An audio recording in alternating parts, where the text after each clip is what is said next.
नमस्कार। देशको भूगोल खोज्न कसिएको सरकारलाई हामी सबैको नमन। नक्सा पारित गरेर अनि जारी गरेर मात्रै गुमेको भूमि फिर्ता हुँदैन।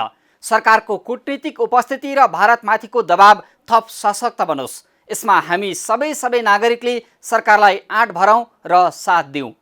देशमा भूगोलको मात्रै चिन्ता छैन। कोरोनाको संक्रमण दिनौँ बढ्दा लकडाउन भएको देश र लक भएको नागरिकको कष्टकर जनजीवनको पनि चिन्ता सरकारले गर्नु परिरहेको छ। नागरिकको जीवन रक्षामा गम्भीर बन्नुपर्ने बेलामा भूगोलमाथिको अतिक्रमण विरुद्ध लड्नु परिरहेको छ। सरकार पानी बिनै प्याक भएर देश बचाउने लडाइँमा लड्ने र हिजो लडेकाहरू यही देशका नागरिकहरू नै हुन्। त्यसैले भूगोल फिर्ता ल्याउने कूटनीतिक दबाब जारी राख्दै गर्दा जनताको जीवन रक्षा अहिलेको प्राथमिकता बन्न सक्नुपर्छ। कोरोनाको महामारीसँगै सबै देशमाथि आफ्नासँगै आप्रवासीलाई समेत समान व्यवहार र हेरचाह गर्नुपर्ने दायित्व थपिँदै गर्दा सीमा क्षेत्रमा नेपालीहरूको भिड किन लाग्यो? के भारतले जबरजस्ती पठाएको हो वा स्वदेशमै आएर जे जस्तो कष्ट सहनु परे पनि स्वीकार्छौँ भन्दै जन्मभूमिको मायाले हो? कारण पहिचान गरेर भद्रगोल तरिकाले आएका नेपालीलाई सुरक्षित गराउने र अन्यलाई संक्रमण नसर्ने वातावरण बनाउन सरकार गम्भीर बन्नुपर्छ। हरेक नागरिकलाई स्वदेश फर्कन पाउने अधिकार छ, तर कोरोनाको महामारी बढाउने गरी भइरहेको आवतजावत बन्द वा व्यवस्थित हुनुपर्छ। क्वारेन्टाइनमा बसेर कोरोनासँग जुझिरहेकाहरू खाना र खाजा नै समयमा नपाएको, बस्नै असुविधा भएको गुनासो गरिरहेका छन्। एकजना गम्भीर बिरामीमा कोरोना पहिचान भएसँगै अस्पताल र चिकित्सकले व्यवस्था गरेर मृत्यु भएको भनिँदैछ। हरेक नागरिकले सरकारलाई कर तिरेको सङ्कटका बेला साथ पाउने आशामा नै हो। भद्रगोल आइसोलेसन व्यवस्थित गर्ने र सम्भावित जोखिमको पूर्वानुमान सहितको उपचारको तयारीमा सरकार गम्भीर बन्नुपर्छ।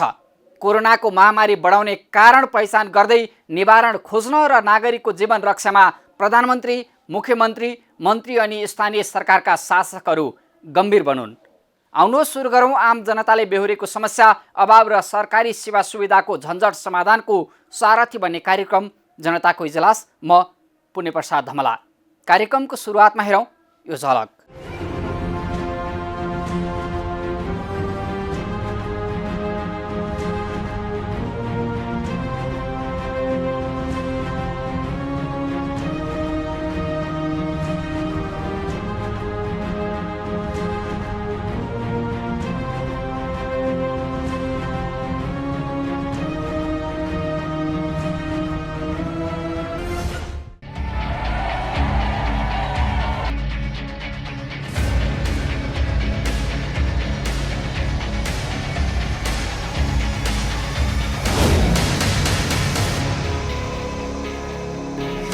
स्वागत छ कार्यक्रम जनताको इजलासमा। आज हामी नेपाल भारत सीमामा जारी रहेको आवतजावतले कोरोना रोकथाम र उपचारमा पार्न सक्ने जोखिमबारेको रिपोर्ट, कोरोना रोकथाम तथा उपचारमा सरकारले आगामी रणनीति कस्तो बनाउँदैछ र हुनुपर्छ भन्ने बारेको सामग्री, नेपालमा कोरोना जाँच तथा पहिचानको पछिल्लो अपडेट र सरकारको उपचार रणनीति अनि स्वास्थ्य पूर्वाधारको अवस्थाबारेको सामग्रीसहित उपस्थित भएका छौँ।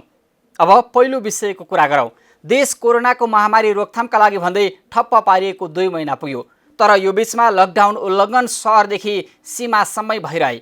लकडाउनमा नेपाल भारत सीमा क्षेत्रमा जारी रहेको अव्यवस्थित आवतजावतले बढाएको कोरोनाको जोखिम र सरकारको भद्रगोल उद्धारबारेको रिपोर्ट अबका क्रममा। कोरोनाको महामारीले विश्वका 213 देश तथा स्वशासित क्षेत्रहरूमा प्रभाव जमाएको छ।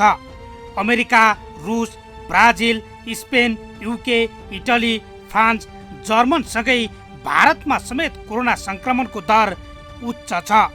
भारतमा तीव्र गतिमा विस्तार भइरहेको कोरोनाका कारण नेपालमा समेत पछिल्लो समय दिनौं जसो संक्रमितहरू थपिने गरेका छन्। एक पटक भारतमा बढ्दो क्रममा रहेको कोरोना संक्रमितको यो अवस्था हेरौं।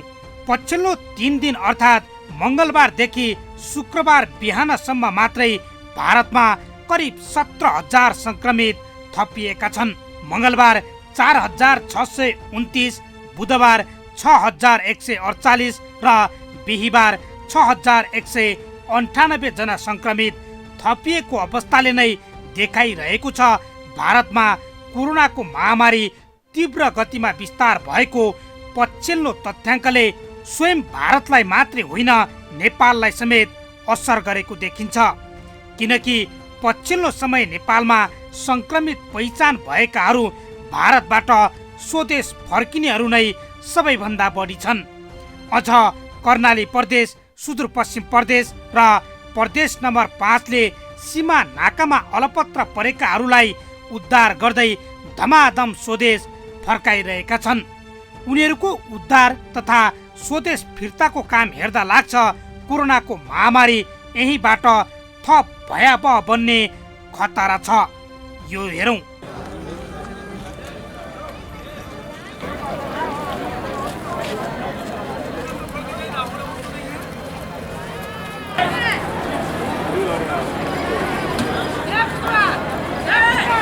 कोरोनाको महामारी तीव्र गतिमा विस्तार भइरहेको भारतबाट यसरी दैनिक हजारौं नेपालीहरू स्वदेश ल्याउँदा सामान्य भन्दा सामान्य सुरक्षा सावधानी समेत अपनाइएको देखिँदैन। सीमा क्षेत्रमै अस्थायी क्वारेन्टाइन विकास गरेर हरेक व्यक्तिलाई सुरक्षित तरिकाले राख्ने र कोरोना जाँच गर्नुपर्ने भए पनि देशका कुनै पनि सीमा क्षेत्रमा यस्तो अवस्था छैन। आफ्नो जिल्लाको स्थानीय तहमा पुगेर क्वारेन्टाइनमा बस्नुपर्ने यी नागरिक यात्राका क्रममा वा क्वारेन्टाइनमै कहाँ कसरी संक्रमित हुने हुन् पत्तो छैन। सरकारले आफ्ना नागरिक स्वदेश फर्काउन गरेको पहल सकारात्मक छ। हरेक नागरिक आपद विपद पर्दा स्वदेश फर्किन पाउनु पर्छ। तर यो महामारीको समयमा स्वदेश आउनेहरूका कारण यहाँ रहेकाहरूलाई समस्या पार्ने गतिविधि कहीँ कतैबाट हुनुहुन्न। सरकार भारतबाट उद्धार गरिएकाहरूलाई जोखिम रहित अनि व्यवस्थित तरिकाले स्वदेश फर्काउन कति पनि गम्भीर बन्न सकेको छैन। यसले महामारी थप जटिल बन्ने खतरा बढिरहेको छ। एउटा चाहिँ अरू पेसेन्टलाई भेन्टिलेटरमा राख्नु परेको छैन, आइसियुमा राख्नु परेको छैन र धेरै जसो संक्रमित 50% भन्दा बढी संक्रमितहरू चाहिँ भारतबाट आएकाहरूमा संक्रमण देखिएको छ। भारतबाट आएर क्वारेन्टाइनमा बसेकाहरूमा देखिएको छ। त्यसले गर्दाखेरि के बुझिन्छ भने यही 453 जुन पोजिटिभ देखिएको छ यो हाम्रो समुदायबाट पोजिटिभ देखिएको है अझ चाहिँ डर मान्न पर्ने स्थिति हुन्थ्यो। तर हाम्रो समुदायबाट देखिएको नभएर यो चाहिँ भारतबाट आएका र क्वारेन्टाइनमा बसेका व्यक्तिसँग देखिएको हुनाले हामी चाहिँ त्यस्तो डर मान्न चाहिँ पर्दैन। डर मान्न पर्ने कुरो के छ भने जस्तो चाहिँ भारतबाट मान्छेले आउने क्रम जारी छ। सीमा चाहिँ हाम्रो कसरी लक चाहिँ भएको छैन, तबसम्म सीमा नहुने कसरी लक हुँदैन। त्यो बेलासम्म चाहिँ नेपाली हामी सुरक्षित महसुस गर्न हामी सक्दैनौँ। त्यहाँबाट सङ्क्रमितहरू जो आउँछ उनीहरूको लागि व्यवस्थित गर्नको लागि हाम्रो बोर्डहरूमा धेरै क्वारेन्टाइनहरू, धेरै क्षमता क्वारेन्टाइनहरू र सुविधा सम्पन्न क्वारेन्टाइन बनाउन जरुरी छ। डाक्टरमा, नर्समा, अन्य स्वास्थ्यकर्मीमा, सञ्चारकर्मीमा, सफाइकर्मीमादेखि लिएर जुन चाहिँ एउटा समूहमा बस्ने जुन वर्ग हुन्छ त्यो वर्गमा र जनतासँग प्रत्यक्ष सम्बन्ध हुने वर्गमा चाहिँ कोरोना सङ्क्रमण देखिनुको अवस्था के हुन्छ भने कोरोना सङ्क्रमण चाहिँ समुदाय सङ्क्रमणको चरणमा पुगेको छ।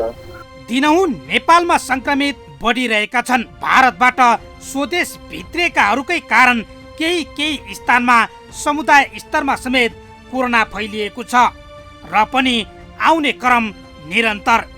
बिहिबार मात्रै पनि प्रदेश 5 र कर्णाली प्रदेशका सीमा नाकाबाट 6000 बढी नेपाली स्वदेश फर्किएका छन्।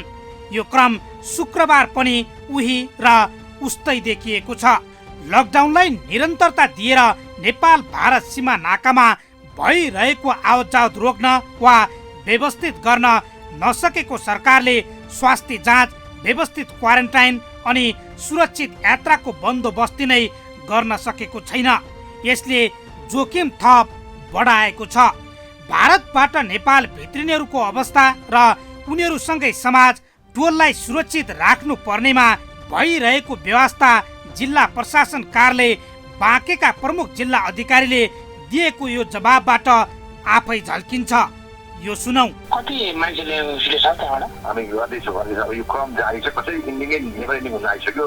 मान्छे आएको आइकन छुट्टै छुट्टै छ नि अब म्याच चाहिँ यता यता क्यारेज छ यता यता ब्याजहरू छ अब त्यो काउन्टेड भएको छैन अहिलेसम्म आज परीक्षण भने काउन्टै भएको छैन जस्तो हाम्रो त्यो परीक्षणमा समस्या छ कि छैन उताबाट आउने मान्छेहरूको लागि के परीक्षणमा जस्तो किटको अभाव छ कि छैन जस्तो एक दिनमा 4,000 5,000 आएपछि कहिले परीक्षण गर्न सक्छ भने हजुर राख्ने कहाँ परीक्षण गर्ने कहाँ त्यो समस्या भइरहेछ अनि जुन जिल्लाले जसो गर्यो त्यसो गर्नु त हेर्दै ए अनि ती मान्छेहरूलाई स्थानीय तहसम्म पठाउनु पर्ने हो सोझै स्थानीय तहको क्वारेन्टाइनमा प्रदेश नम्बर 2 को वीरगञ्ज जलेश्वर गौर लगायतका नाकासँगै प्रदेश 1 को काकरभिट्टा धुलाबारी क्षेत्रमा समेत स्वदेश फर्किनेहरूको भिडभाड अझ प्रदेश 5 को नेपालगञ्ज स्थित रूपैडिया रूपन्देहीको भैरवा नाका बाँकेको जमुनाहा र सुदूरपश्चिम प्रदेशका कैलाली स्थित गौरी फन्टा अनि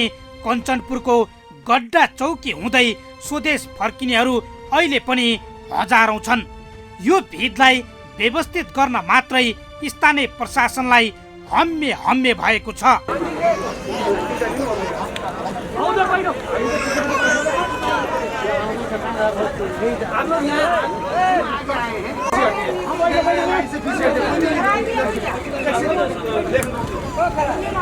सीमा नाकाबाट प्रशासन स्थानीय तह र सांसदहरूको पहलमा स्वदेश फर्किएकाहरूलाई व्यवस्थित तरिकाले ल्याउन नसकेको सरकारले आधिकारिक तथ्याङ्क समेत राख्न सकेको छैन नाका क्षेत्रलाई मात्र होइन खुल्ला सीमाको फाइदा उठाउँदै लुकी छिपी स्वदेश फर्किनेहरू समेत पश्चिमदेखि पूर्वसम्म हजारौं छन् भारतबाट सरकारकै पहलमा स्वदेश फर्काइएका र लुकीछिपी भित्रिएकाहरूकै कारण 5 नम्बर र 2 नम्बर प्रदेश अहिले कोरोनाको इपिसेन्टर जस्तै बनेका छन् अव्यवस्थित उद्धार र स्वदेश फिर्ताको होडबाजीले प्रदेश 1 कर्णाली र सुदूरपश्चिममा समेत कोरोना संक्रमित बढ्ने आकलन गरिँदैछ भारतका विभिन्न शहरबाट फर्किएकाहरू स्वास्थ्य परीक्षण बिनै सीमा नाकामा थुप्रिँदा सँगै आउनेहरू जोखिममा परेका छन् अझ स्वदेशमा कोरोना जाँच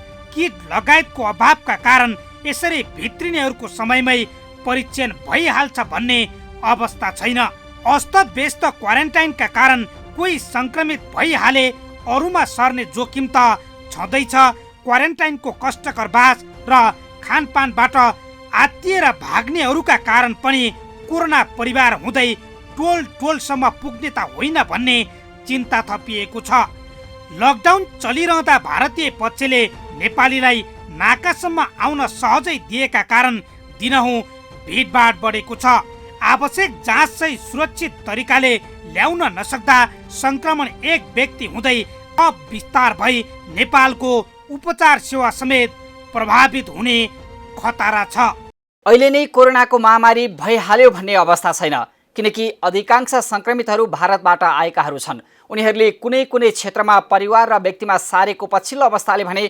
अस्तव्यस्त तरिकाले स्वदेश आउनेहरूका कारण महामारी थप बढ्ने र उपचार सेवा नै प्रभावित हुन सक्ने खतरा देखिन्छ सीमा क्षेत्रमा भइरहेको भिडभाड रोक्न र स्वदेश फर्काउँदा कोरोना रोकथामका लागि अपनाउनु पर्ने सुरक्षा सावधानीमा सरकार गम्भीर बन्नुपर्छ अब अर्को विषय पर्याप्त जाँच गर्न नसकेर बेलैमा कोरोनाको अवस्था पहिचान नभएको भन्दै स्वास्थ्य क्षेत्रका विज्ञहरूले सरकारको दिनौँ आलोचना गरिरहेका छन् भारतबाट स्वदेश फर्केकाहरूमा सबैभन्दा बढी कोरोना संक्रमण र कडा खालको जीवाणु भेटिँदै गर्दा सरकारले आगामी दिनमा कस्तो रणनीति बनाएर काम गर्दैछ त हेरौँ यो रिपोर्ट चीनको वुहानमा कोरोना भाइरस देखिएको केही दिनमा नै नेपालमा कोरोना संक्रमित देखिएको थियो त्यति बेला धेरैलाई उक्त संक्रमितको विषयमा थाहा नै भएन त्यसपछि फेरि चैतको 10 गते अर्को संक्रमित देखिएपछि भने सरकारले लकडाउनको घोषणा गर्यो सरकारले त्यति बेला गरेको लकडाउनले कोरोना विरुद्धको लडाईँ जित्न पर्याप्त हुनेछ भन्ने धेरैलाई आकलन थियो सुरुवाती चरणमा नै लकडाउन जस्तो निर्णय गरेको सरकारले त्यसपछि पनि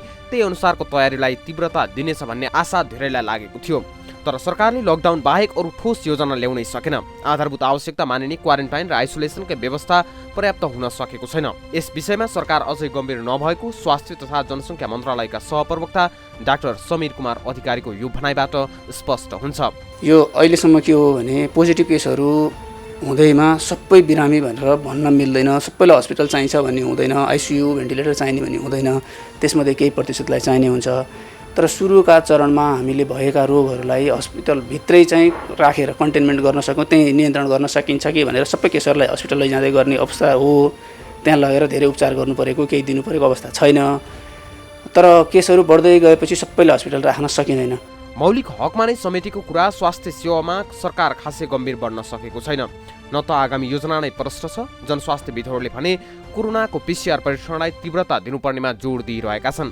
परीक्षण सङ्ख्या बढाउँदा सङ्क्रमितको सङ्ख्या बढ्छ नै, तर सङ्क्रमितको ट्रेसिङले जति सक्दो चाँडो अन्य सङ्क्रमित भेटिने हुँदा फैलिने सम्भावना कम हुन्छ। अब राज्यले सक्छ भने यसलाई निरन्तरता दिनुपर्छ। जति सक्दो परीक्षण बढाउँदै जाने, ट्रेसिङ गर्दै जाने, तर एट द सेम टाइम परीक्षणको अवस्था छैन र परीक्षणको किट छैन या कुनै कारणले गर्न सक्दैन भने जोखिम ठाउँहरूबाट आएका जो कोहीलाई सोझै क्वारेन्टिनमा राखिदिने, 4 हप्ता उहाँलाई क्वारेन्टिनमा राखेर स्थानीय सरकारलाई उहाँको जिम्मेवारी छोडिदिने। पछिल्लो 1 हप्ताको तथ्याङ्कलाई केलाउने हो भने कोरोनाको गति अत्यन्तै तीव्र रूपमा बढेको देखिन्छ। जेठ 2 गते 18, जेठ 3 गते 14, 4 गते 14, 5 गते 80, 6 गते 27, 7 गते 25 र 8 गते 30 जनामा सङ्क्रमित देखियो। 1 हप्ताको यो गतिले नै स्पष्ट पार्छ कि नेपालमा अब कोरोनाको सङ्क्रमण तत्काल रोकिने स्थिति छैन। सरकारले पनि कोरोना नियन्त्रण र उपचारका लागि ठोस काम गरेको देखिँदैन। सरकारले बेलैमा कोरोना जाँचको किट लगायतका स्वास्थ्य सामग्री जो गर्न सकेन। परीक्षणको दायरा सुस्त भयो। लकडाउनलाई कडाई गरेर मनलाग्दी आवजावत रोक्न सकेन। तर सरकारलाई गाली गर्ने तपाईँ हामी चाहिँ कति कोरोनाको सङ्क्रमणबाट बच्न र अरूलाई बचाउन गम्भीर भयौँ।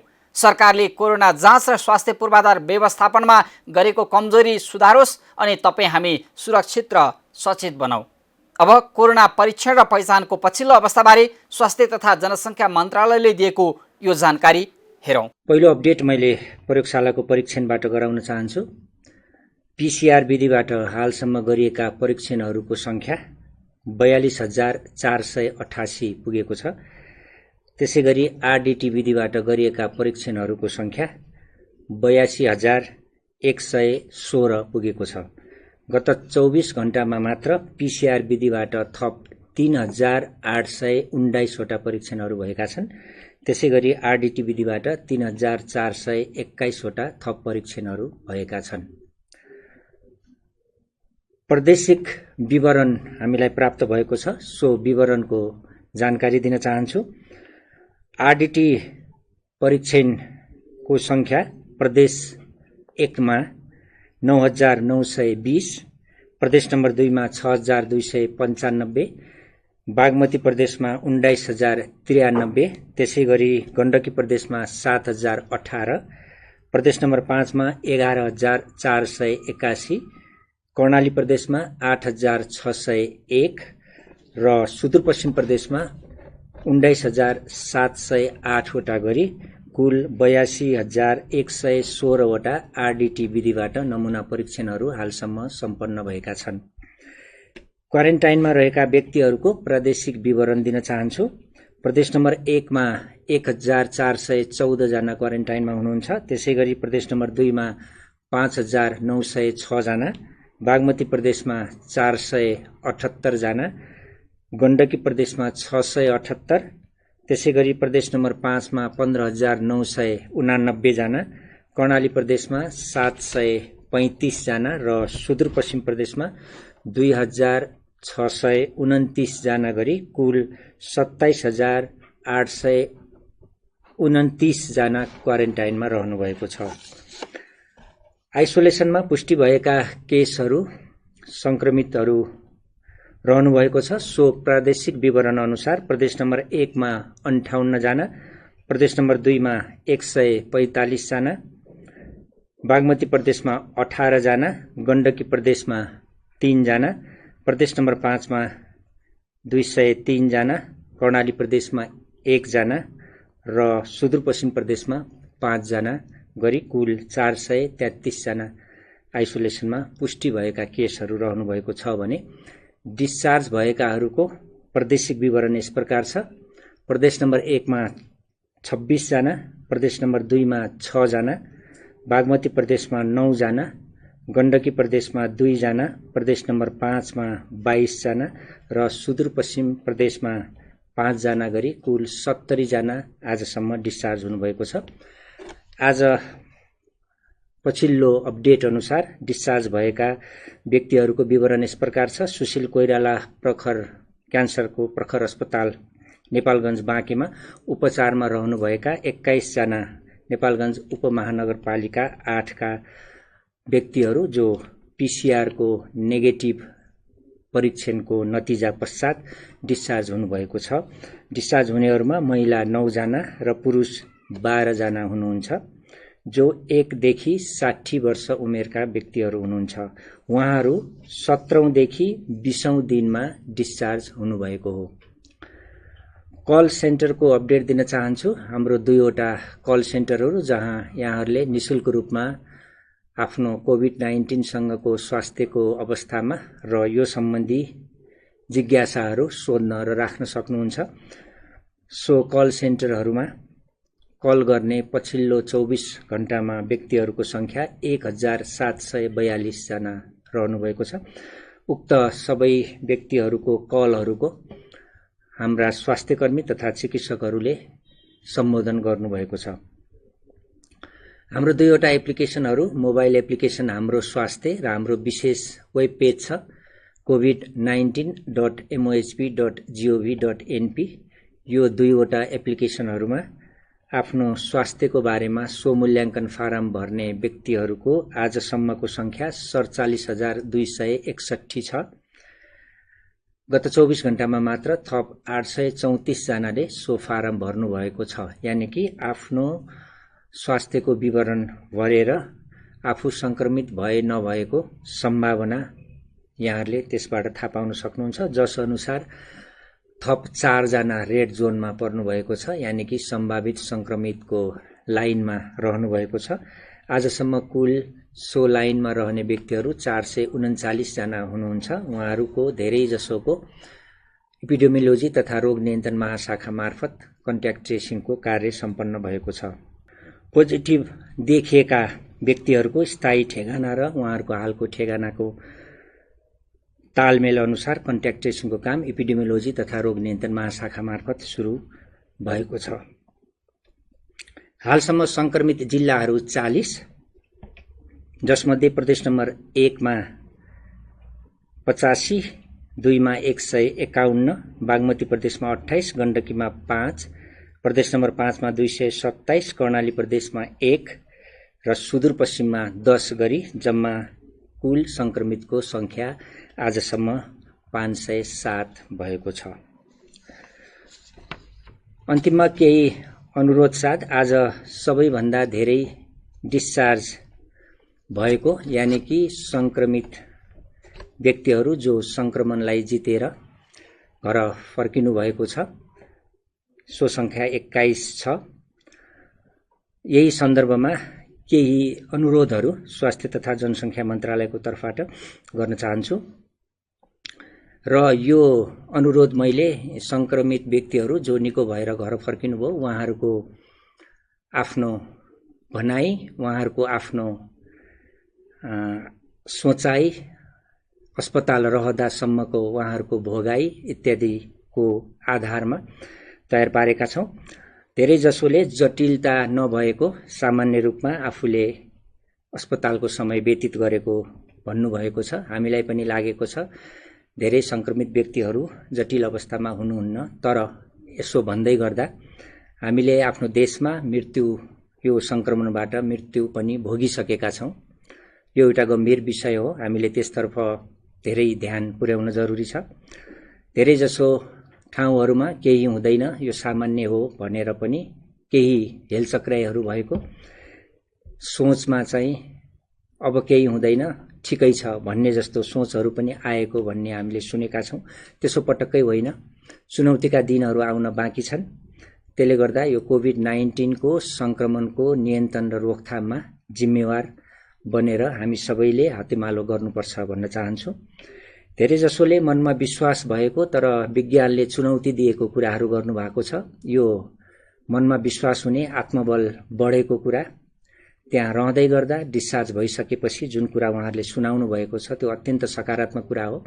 यो एउटा हाम्रो कोभिड-19 सँग लड्ने टुल पनि हो। कोरोनाको जाँच पर्याप्त नभए पनि विगत भन्दा बढेको छ। यही जाँचका कारण सङ्क्रमितहरू थपिँदै गर्दा आइसोलेसन अभाव हुन थालेको छ। क्वारेन्टाइनमा बस्नेहरू बढ्दा पूर्वाधारको अभाव मात्रै देखिएको छैन, खानपानमा समेत समस्या छ। यी यावत समस्या सुधार्न सरकार गम्भीर बन्नुपर्छ। अब एकैछिन विश्रामपछि कोरोनाको सम्भावित उपचारबारेको सरकारी रणनीति र स्वास्थ्य पूर्वाधारको अवस्थाबारेको सामग्री सहित उपस्थित हुनेछौँ। हामी सँगै रहनुहोला।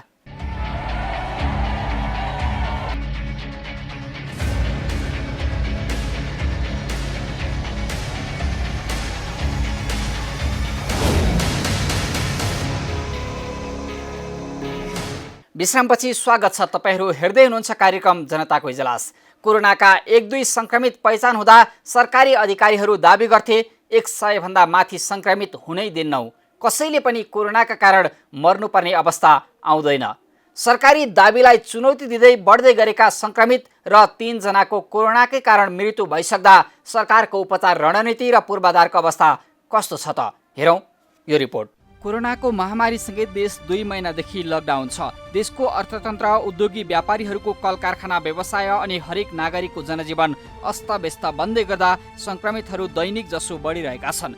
सरकारी पक्षबाट सुरुमा सङ्क्रमितको सङ्ख्या 100बाट उकालो लाग्न नदिने, कसैले पनि नेपालमा कोरोनाका कारण मर्न नपर्ने दाबी आए पनि अहिले प्रधानमन्त्री स्वयं नै भन्न थालेका छन् राज्य र नागरिकबाट कहीँ कतै कमजोरी भयो भने अवस्था गम्भीर बन्छ। हो, अहिले नै कोरोनाको जोखिम भयावह भयो भनिहाल्ने अवस्था छैन। 500 बढी सङ्क्रमित पहिचान भइरहँदा अधिकांश भारतबाट स्वदेश फर्किएकाहरू छन्। सङ्क्रमितबाट केही स्थानमा मात्रै अन्य व्यक्ति, परिवार र समुदायमा कोरोना सरेको छ। अग्रमोर्चामा खटिने स्वास्थ्यकर्मी, सुरक्षाकर्मी र सञ्चारकर्मीमा कोरोना सङ्क्रमण पहिचान हुँदा समुदाय स्तरमै विस्तार भयो कि भन्ने चिन्ता बढे पनि नेपालको हकमा गम्भीर बिरामी भएर उपचारका लागि आइसियु वा भेन्टिलेटर चाहिने अवस्था 1 जना बाहेकमा देखिएको छैन। अहिलेसम्म 3 जनाको मृत्यु हुँदा 2 जनाको मृत्युपछि मात्रै सङ्क्रमण पहिचान भएको छ। 1 जनाको उपचारका क्रममा निधन भएकोमा अस्पतालका चिकित्सकले सङ्क्रमण पुष्टि भएपछि भेन्टिलेटरमा राख्ने बाहेक बचाउने कुनै प्रयास नै नगरेको अर्थात् छुँदै नछोएको भनिँदैछ। यो तथ्यले यदि कोही कोरोना सङ्क्रमण भएका बिरामीहरूको अवस्था सामान्यबाट बिग्रियो भने उपचार सेवा नै नपाउने हो कि भन्ने चिन्ता बढाएको छ। रुसको पनि हामीले उदाहरण बस्नुपर्ने छ। रुसमा चाहिँ धेरै लामो समयसम्म 400-500 सङ्क्रमण रहिरहेको थियो। तर त्यहाँ के भयो भने जति चाहिँ पब्लिक केयरफुल हुनुपर्ने हो र सरकारले जुन किसिमको चाहिँ व्याख्या गर्नुपर्ने हो त्यो किसिमको नगर्नाले भित्रभित्र यसरी चाहिँ उसको आगो जस्तो चाहिँ त्यो सालतिर कि अहिले चाहिँ विश्वमा दोस्रो नम्बरमा चाहिँ रुसलाई दिएको छ। त्यही हुँदाखेरि चाहिँ हाम्रो काठमाडौँ पनि एउटा कतोरा यस्तो चाहिँ सानो काठमाडौँ छ, यसको चाहिँ नाकाहरू चाहिँ सीमित छन्। त्यही हुँदाखेरि हामीले काठमाडौँलाई कम्प्लिट सिल गरेर 24 घन्टा सिल गर्ने, बाहिरबाट आउने गाडीहरूलाई हरेकको चाहिँ आरटी टेस्ट गरेर र त्यहाँ चाहिँ 2 जना आउनुपर्ने, 3 जना बस्न नपाउने, सामानको ढुवानी नगर्ने। अनि यही काठमाडौँभित्र पनि हामीले लकडाउनलाई चाहिँ अलिकति चाहिँ मान्छेको मुभमेन्ट घटाउने उपायतर्फ लाग्ने गर्न अलिकति ढिला भएको छ। जस्तो बिहान मैले चाहिँ त्यही भनिरहेको छु, बिहानदेखि भनेको मान्छे हिँड्ने, मोटरबाइक सपिङ गर्ने मुड हुन्छ मान्छेको। त्यो हुँदाखेरि बिहान बेलुकी चाहिँ कम्प्लिटली बन्द गर्ने, दिउँसोमा चाहिँ 12देखि 3 बजीसम्म पसलहरू खोल्ने गऱ्यो भने जुन अहिलेको मुभमेन्ट छ त्यसको 90% मुभमेन्ट हट्छ। त्यसले अर्को कुरा भनेको जस्तो यो सुरक्षा चौकीलाई ठुलो बाटोमा मात्रै नराखेर ठुलो बाटोमा ट्राफिक गरेर राखेको छ। खासमा चाहिँ धेरै मान्छे हिँड्ने खेल्ने भनेको बस्तीभित्र हो। तर बस्तीभित्र गल्लीभित्र सुरक्षा अत्यन्तै बढाउन जरुरी छ। अर्को कुरा के छ भने सङ्क्रमण सर्ने अर्को ठाउँ भनेको सरकारी बजार, डिपार्टमेन्ट स्टोरहरू हो। त्यसले गर्दाखेरि सरकारी बजारहरूमा स्टोर अहिले बन्द भएर स्थानीय खुद्रा पसलबाट खरिद बिक्रीको व्यवस्था मिलाउनु पर्ने हुन्छ। सबभन्दा ठुलो कुरो त पर्यटन नै हो। अहिले पनि काठमाडौँ भनेको 40 लाख जनसङ्ख्या भएको ठाउँमा काठमाडौँमा हेर्ने हो भने अहिलेसम्म PCR टेस्टहरूको 4000 भएको छैन। यो अत्यन्तै दुःख लाग्दो अवस्था हो। त्यो हुँदाखेरि PCR टेस्टको दायरा अत्यन्तै बढाउन जरुरी छ। हुन त सरकारले सम्भावित जोखिम र सङ्क्रमणको आकलन गर्दै कोरोनाका बिरामीको उपचार रणनीति तयार पारेको छ। तर कमजोर स्वास्थ्य पूर्वाधार सुधार्न कहीँ कतैबाट यो बीचमा पहल भएको देखिँदैन। सम्भावित जोखिममा रहेकाहरूलाई राख्ने क्वारेन्टाइन र कोरोना पहिचान भएपछि उपचारका लागि राख्ने आइसोलेसनलाई समेत मापदण्ड अनुसार व्यवस्थित गरेर बिरामीको आत्मबल बढाउन सकिएको छैन सरकारबाट। आइसोलेसन लगायतको पूर्वाधार नै न्यून, अर्कोतर्फ बिरामीको उपचारमा समेत चरम व्यवस्था, यसले सङ्क्रमितहरूसँगै आम जनतामा निराशा बढाएको छ। टेकु स्थित शुक्रराज ट्रपिकल तथा सर्वरोग अस्पतालमा पहिलो केस भेटिँदा तयार पारिएको 5वटा आइसोलेसन बेड र 3 जनाको कोरोनाकै कारण मृत्यु भइसक्दा पनि उही केन्द्रीय अस्पतालको यो हालतले नै अन्य प्रदेश स्तरीय अस्पतालको पूर्वाधार र अवस्था आफै झल्काएको छ। प्रदेश स्तरीय अस्पतालको आइसोलेसनमा बस्ने सङ्क्रमित अस्तव्यस्त र भद्रगोल आइसोलेसन वार्डका कारण अन्य रोगले थला परिने चिन्ता गरिरहेका छन् र पनि आइसोलेसन बेड अभाव र भद्रगोल व्यवस्थापन सुधार्न स्वास्थ्य तथा जनसङ्ख्या मन्त्रालय तयार देखिएको छैन। बरु स्वास्थ्य विज्ञहरू अझै 1 लाख मानिस सङ्क्रमित भए पनि उपचार गर्न सक्ने दाबी गरिरहेका छन्। यता स्वास्थ्य मन्त्रालयका विज्ञ टोलीले कोरोना सङ्क्रमण र उपचारको आवश्यकता बारेको अध्ययनले नै सङ्क्रमण बढ्दा नेपालको स्वास्थ्य पूर्वाधारले धान्न नसक्ने देखाएको छ। यसो छ विज्ञको सङ्क्रमण र उपचार बारेको आकलन। पहिलो चरणको सङ्क्रमण र उपचार 2000 सङ्क्रमित पुग्दा 1600 जनालाई आइसोलेसनमा राख्नुपर्ने, 300लाई अक्सिजन सपोर्ट र 100लाई आइसियु चाहिने। दोस्रो चरणको सङ्क्रमण र उपचार 2000 देखि 5000 सम्म सङ्क्रमित पुग्दा 4000 जनालाई आइसोलेसनमा राख्नुपर्ने, 750 जनालाई अक्सिजन सपोर्ट र 250 जनालाई आइसियु केयर चाहिने। तेस्रो चरणको सङ्क्रमण र उपचार 5000 देखि 10000 सङ्क्रमित पुग्दा 8000लाई आइसोलेट गर्नुपर्ने, 1500लाई अक्सिजन सपोर्ट र 500लाई आइसियु चाहिने। अब देशको स्वास्थ्य पूर्वाधारको कुरा गरौँ। देशभर आइसोलेसन बेडको सङ्ख्या 3076 भएकोमा कोरोनाको लागि मात्रै 974 छुट्याएका छन्। देशभर 1595 आइसियु बेड भएकोमा कोरोना उपचारका लागि मात्रै भनेर 345वटा तयारी अवस्थामा छन्। देशभर भेन्टिलेटरको सङ्ख्या 840 भए पनि गम्भीर अवस्थाका 146 कोरोनाका बिरामीले मात्रै यो सुविधा पाउनेछन्। सङ्ख्यात्मक हिसाबले मात्रै होइन, पूर्वाधार र स्रोत साधनका हिसाबले समेत कोरोना सङ्क्रमितको उपचारका लागि तयार गरिएका कोरोना अस्पतालको अवस्था नाजुक छ।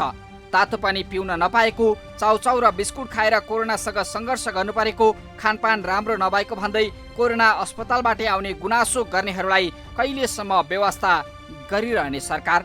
सम्भावित जोखिमको आकलन गरेर अहिलेदेखि नै आइसोलेसन र स्वास्थ्य पूर्वाधारको उचित व्यवस्थापनमा सरकार गम्भीर बन्नुपर्छ। गम्भीर बिरामीलाई चिकित्सक र अस्पतालले व्यवस्था गर्दा सामान्य बिरामीको आइसोलेसन, बास र खानपानको व्यवस्थापन नै भद्रगोल। 1000 सङ्क्रमित पुग्दैमा थेग्न नसक्ने स्वास्थ्य पूर्वाधार सुधार्ने महिनौँ लामो मौका यत्तिकै खेर फालेको सरकार नागरिकको जीवनसँग खेलबाड गर्ने कि सम्भावित जोखिमको आकलन अनुसार स्वास्थ्य पूर्वाधारको सुधारमा गम्भीर बन्ने? आम नागरिकले देशका प्रधानमन्त्री र स्वास्थ्य मन्त्रीसँगै सबैलाई यही प्रश्न गरिरहेका छन्। यी र यस्ता कुनै पनि पीडा, व्यथा, समस्या अनि सरकारी निकायबाट दिइने सेवा प्रवाहमा भए गरेका कमजोरीबारे कार्यक्रम जनताको इजलास मार्फत निरन्तर खबरदारी गरिरहनेछौँ। तपाईँ हामीलाई आफूले बेहोरेका समस्या र गुनासो स्क्रिनमा देखाइएको टेलिफोन नम्बर वा इमेल ठेगानामा पठाएर वा टिपाएर समस्या समाधानको साझा आवाज बन्न सक्नुहुनेछ। हवस् त, आजका लागि जनताको इजलास यति नै। तपाईँ हामीलाई युट्युब मार्फत समेत हेर्न र फलो गर्न सक्नुहुनेछ। फरक विषयवस्तु र तपाईँहरूकै गुनासोसहित अर्को कार्यक्रममा पुनः उपस्थित हुनेछौँ। प्राइम टाइम्स टेलिभिजन हेर्दै रहनुहोला। नमस्कार।